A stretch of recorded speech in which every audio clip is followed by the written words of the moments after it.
quatrième volet de la vidéo pour vous montrer, surtout en image, avec moins de blabla autour, la progression tout simplement de ce travail qui peut paraître un peu laborieux mais qui au final est la technique la plus rapide pour arriver à un résultat probant. Donc, soit port blanc, enfin blanc, lumière forte.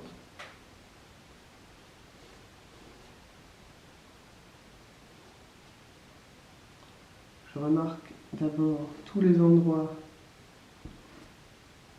qui recevaient la lumière principale. Donc c'est quasiment les mêmes gestes que ce que vous avez pu voir au tout début.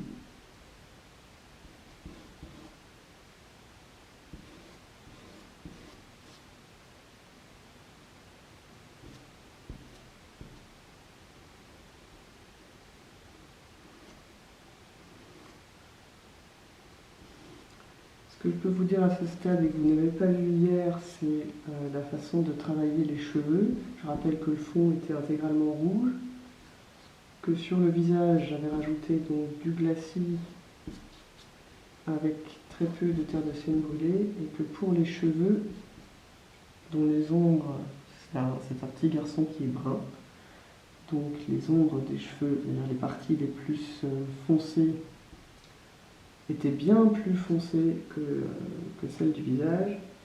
Par conséquent, je n'ai pas opté pour de la terre de sienne brûlée, j'ai opté pour un fond plus foncé, composé d'une touche d'outre-mer, un petit peu de lac de Garance, et pas mal de terre d'ombre, ainsi qu'un petit peu de terre naturelle.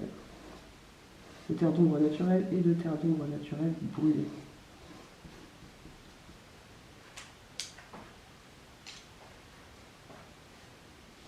Donc là, je travaille avec de la martre.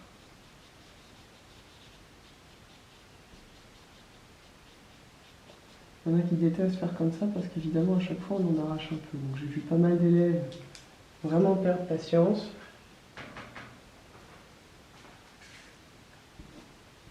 On peut faire la même chose à l'acrylique, hein, sauf que ce sera pas... C'est pas exactement le même procédé, c'est-à-dire que si vous ne travaillez pas en jus avec l'acrylique, vous avez un truc vraiment plastique.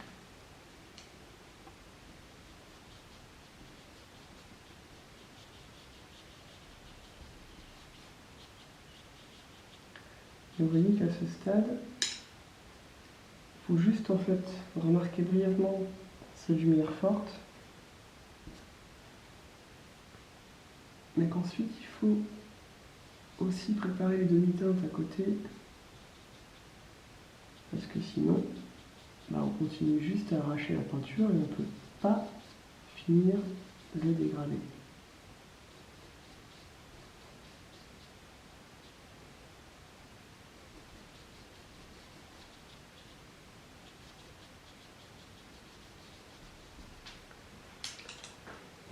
Dans les zones comme ça, il vaut mieux prendre un pinceau toujours un peu plus gros, parce que le petit pinceau en fait, le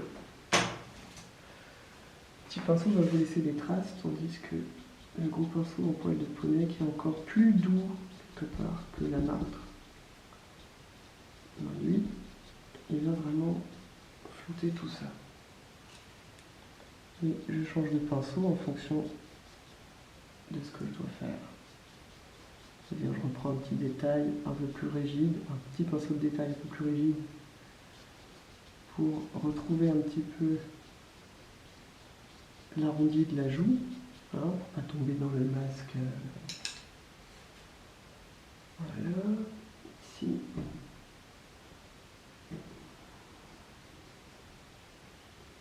Alors pourquoi vous ne voyez pas utiliser de pinceau acrylique?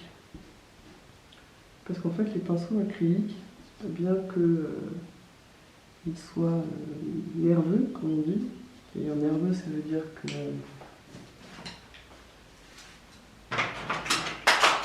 qu'ils retrouvent vite, très vite même, leur forme d'origine. Hein. C'est ça, un pinceau nerveux en fait. C'est un pinceau qui ne s'écrase pas. vous avez le parfait pinceau différent, qui est le pinceau de gouache. Alors lui, il s'écrase complètement sur le support, et quand il est mouillé, il peut même un petit peu tomber. D'accord.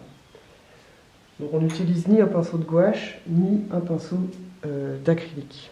Et pourquoi le pinceau d'acrylique, je ne l'aime vraiment pas? Parce qu'en fait, il est tellement nerveux qu'il vient arracher la peinture, et qu'en fait c'est un échec. On peut s'en servir à la rigueur vite fait pour poser les lumières, pour voir certains détails, si vraiment on est démuni, qu'on n'a pas de pinceau en soie de porc ou en martre sous la main. Mais vraiment, moi je vous déconseille son utilisation.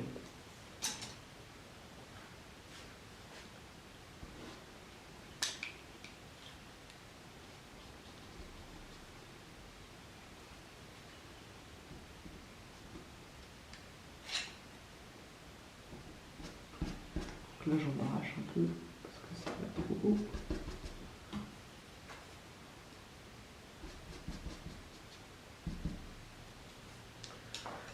Ensuite il faut toujours repasser par le SCAD de la création des couleurs. Et là à la rigueur on peut prendre un pinceau acrylique. Ne prenez pas de pinceau gouache, vous allez simplement les abîmer. Et ce sera très triste que les pinceaux de gouache, pour la gouache, c'est quand même super important. Et pour cette matière qu'est la gouache, il n'y a rien d'autre de bien. Si vous faites de la gouache avec un pinceau acrylique, vous allez être très très salement surpris. Ce sera déplorable. Donc là, on a vraiment un orange qui flash, et ça, c'est dû au jaune de cadmium. Donc là, j'ai un truc assez liquide.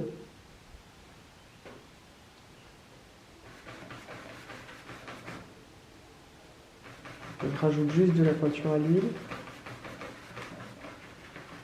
Et ensuite, étant donné que je ne vais pas l'utiliser comme ça de façon pure, sauf si je voulais faire un glacis à la fin de la pose de mes lumières, je prends un petit peu de blanc, donc ça casse son côté flashy. Pas trop en mettre.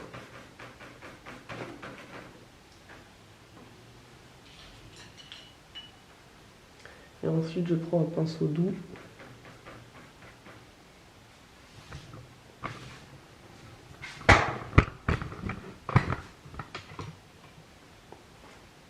Et je mets ma lumière dans l'ombre.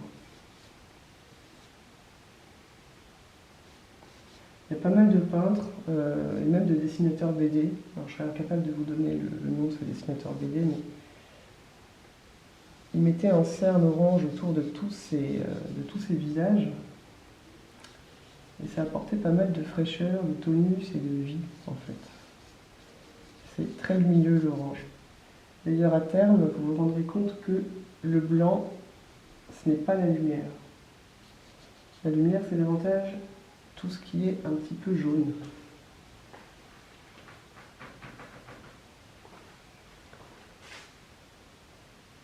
Et évidemment, la lumière n'apparaît également que dans le contraste, c'est-à-dire que blanc sur blanc, ça va faire blanc. Par contre, vous mettez un blanc à côté d'un noir, tout d'un coup, on a quelque chose de contrasté. Si vous mettez un orange à côté d'un violet, vous aurez également un contraste très fort.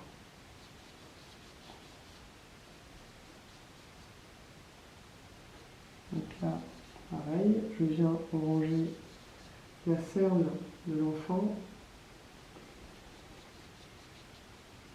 Dans toutes mes ombres, je rappelle, j'ai choisi une lumière froide et des ombres chaudes. Donc dans toutes les ombres, je mets un petit peu d'orange. Et ceux qui disent que c'est pas possible de faire, comme je dis l'autre fois, à savoir un violet orangé, avec la peinture à l'huile, c'est comme avec l'aquarelle, vous pouvez bénéficier de son extrême qualité de transparence. Et c'est grâce à cette transparence que vous pouvez travailler en fines couches successives qui vont venir vous permettre justement de réaliser des associations de couleurs vibrantes et justement ce qui paraissait improbable, le violacé orangé est possible.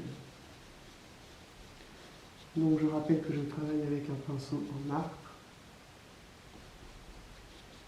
pour ne pas arracher les couches de peinture que je mets. Parce qu'à ce stade, ça pourrait devenir dramatique.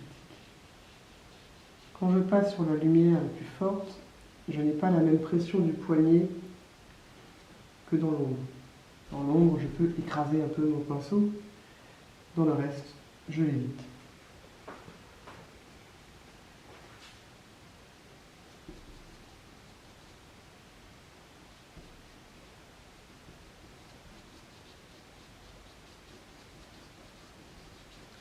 Je vais devoir arrêter car ça fait une petite lumière rouge de manque de batterie. Je vous dis à bientôt, j'espère que cette vidéo vous aide un petit peu dans votre recherche de peinture. N'hésitez pas à m'envoyer vos commentaires, à vous abonner, à me poser des questions. Si vous avez des choses particulières pour lesquelles vous avez besoin d'éclaircissement, je serai ravi d'y répondre par une vidéo prochaine. C'est fini pour aujourd'hui, à bientôt.